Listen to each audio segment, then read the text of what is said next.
Dahil lamang sa hindi pagkakaintindihan sa picture at video taking, nagkagulo ang 5 kabataan sa loob ng isang convenience store sa Barangay San Pedro, Panabo City sa Davao del Norte. Ayon kay Lieutenant Colonel Dexter Cuevas, hepe ng Panabo City Police Station, naganap ang insidente bandang alas 5:30 ng umaga noong Hulyo 15. Lasing umano ang lahat ng sangkot at nagmula sa magkakaibang grupo na nagkakilala lamang sa iba't ibang lugar ng inuman at kasiyahan.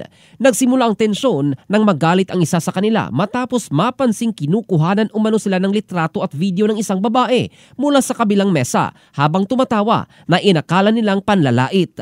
Lumala ang tensyon at nauwi sa kaguluhan kung saan nanglipara na ang mga lamesa, bangko, basurahan at may mga botelyang nabasag sa sahig.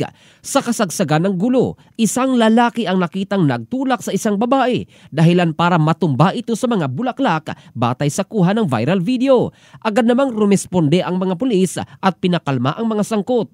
Walang naiulat na nasaktan ng malubha, ngunit may ilang kagamitan sa tindahan ang nasira. Kumalat rin sa social media na aabot sa 200,000 pesos ang danyos, pero kinumpirma ni Cuevas na nasa 10,000 pesos lang ang napagkasundo ang settlement sa pagitan ng pamunuan ng tindahan at mga sangkot. Ang halaga ay paghatian ng 5 kabataan.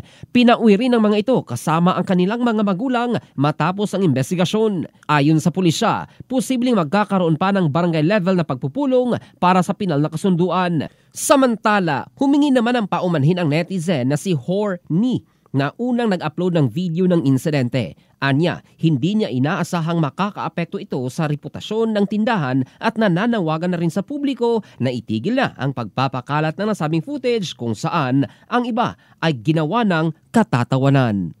In the heart of changing lives, ito si Jofel Candado ng Brigada News Philippines, the Music and News Authority.